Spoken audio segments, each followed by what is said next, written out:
Hi everyone, this is Danny, and in this lecture today we're going to be going through my quick overview of the persuasive devices that you're going to be needing to know and be able to identify in your upcoming SAC. While you're listening to this lecture, you're probably going to want to decide if you're going to be taking notes as you go, so pausing the lecture as we go along to each point, or if you're the type of person that would prefer to listen to the lecture in its entirety and then write notes at its conclusion.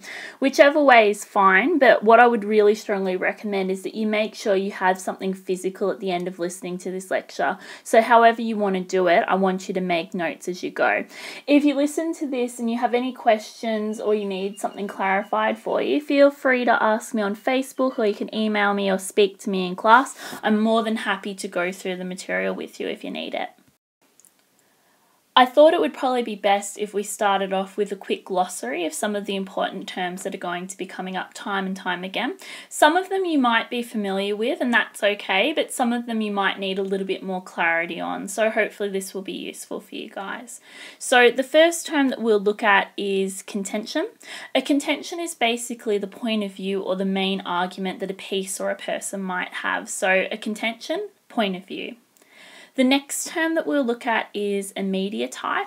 A media type is basically the type of piece that you could be presented with for a SAC or an exam. So different media types are things like a speech or a blog or a letter to the editor or an opinion piece. So a media type basically refers to the classification that you could give to a piece that you analyse.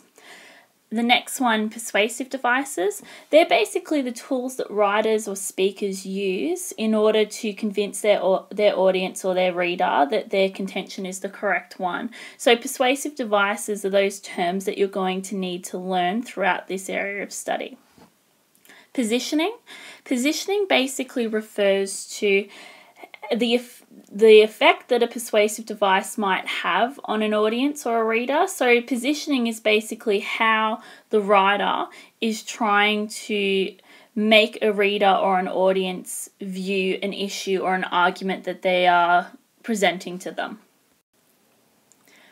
Effect, that's essentially the emotional response that a persuasive device can have on the reader. So effect is basically where you are describing how a particular device or an argument is intended to make the reader or the audience feel. Audience and reader.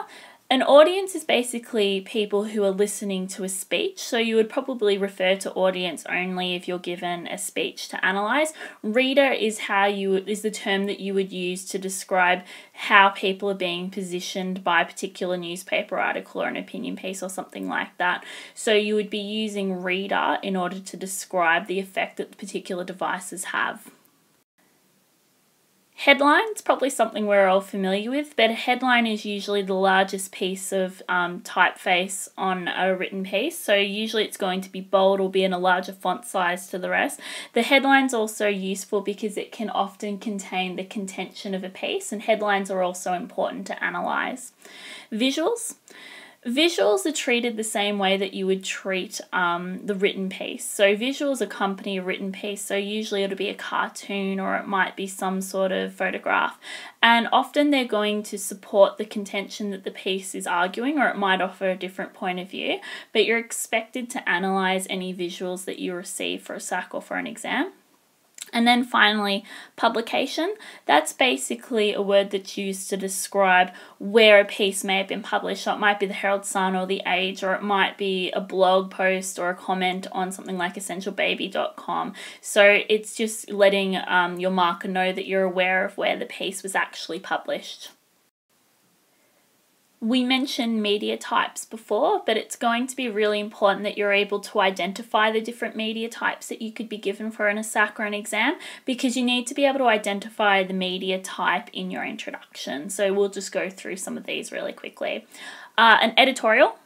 An editorial is either written by a particular person at a newspaper, so often they're editors that have been employed to give a point of view on an issue, but more often than not you can identify an editorial because it won't have an author's name. So sometimes editorials are published by a paper like the Herald Sun or the Age by a group of editors that work for the paper, and it's not meant to represent their view as individuals like an opinion piece would, but it's there to represent the particular stance of the newspaper.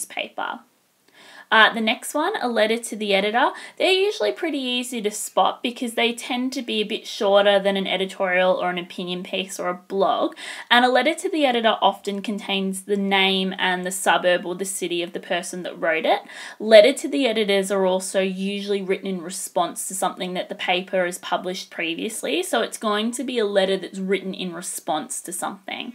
The next one is speech. That doesn't come up too often in SACs or exams, but it could. So it's still important that you know what one is. A speech is something that's been presented to a particular audience, so it's verbal. When you guys get it on a SAC or an exam, it's obviously going to be typed out, but you'll be able to recognize a speech because usually there's going to be information about where it was presented, so like to a group of Year 11 students, and sometimes it will have things like it will be presented as though it's in a series of PowerPoint slides or something like that, and often a speech is going to address an audience specifically. The next one, an opinion piece. That's a pretty popular one to come up on SACs and exams, so it's important that you know about those. Opinion pieces are usually written by a particular person. So it's a particular person, it's employed by an online company or by a newspaper or a magazine to give their point of view on a particular issue. So often they're going to be controversial opinions or entertaining opinions. So a person to keep in your head that you may have encountered is Andrew Bolt. So a person that's employed by a media, so whether that's a newspaper or a magazine or online, to give their opinion on a particular issue. So it's meant to sum up their point of view. The next one, a blog. That's becoming more and more popular over the last couple of years, but basically you'll recognize that it's a blog post because it's going to look like a blog post. So it might have a heading, it'll have the website where it's been published, it might have some comments that go alongside it, but it's important that you can recognize blog. It's going to look different to an opinion piece. And then the last one, comments. They're sort of similar to letters to the editor, but comments are usually a little bit shorter than letters to the editor, and often will have a time attached to it when it was put on a website. So it might say something like, 1:15 in the afternoon. And usually they're going to be quite short and they're in response to a particular topic. Okay, so from here on out, we're going to be going through each of the persuasive devices. So these aren't all of them that are out there if you're researching them online, but these are probably the ones that I think are the most important that you know about. So you're going to need to know what each of these persuasive devices are, so being able to identify them. And then once you've done that, the next thing is being able to identify them in different media types, and then being able to analyze how specifically they're intended to position a particular audience or reader. The first one, tone, can often be confusing to students. Tone is a really important persuasive device because it's used to present arguments in a particular way. So tone is basically the voice of the writer, or it could be the writer's attitude towards the subject and the reader. A tone is basically how you would describe a voice. So it could be aggressive, it could be moderate, it could be passionate, it could be humorous or sarcastic. But tone is also important because it's usually going to change throughout a piece. So an opinion piece might start off as sarcastic, but then towards the end it might get more passionate. So it's important that you take note of when and where tones change in a piece when you're analysing it. And you should always mention tone. It's one of those things that you can analyse in any SAC or exam that you get. So it's one of those handy ones that you can do no matter what you get on the day. The next one, emotive language, I like to think of it as emotional language. And basically, emotive language is words that are used to provoke a particular emotion in an audience or a reader. So instead of saying something is hot, you might use words like sultry or scorching. So it's words that are exciting or interesting for us to read, and they're used to provoke a particular response in us. So emotive language is going to pop up in almost any SACA exam you get. It's just something that's really common that writers use. So it's a deliberate use of words that are there to heighten, or they're lively and they're full of interest. Rhetorical questions, they're super easy to recognize. They're a question that is in a piece, so it's going to have a question mark, and it's a question that's completely obvious. It's so obvious we don't need to provide the answer for it. So all of you are going to be able to identify rhetorical questions, so we won't spend any longer on that one. Cliche.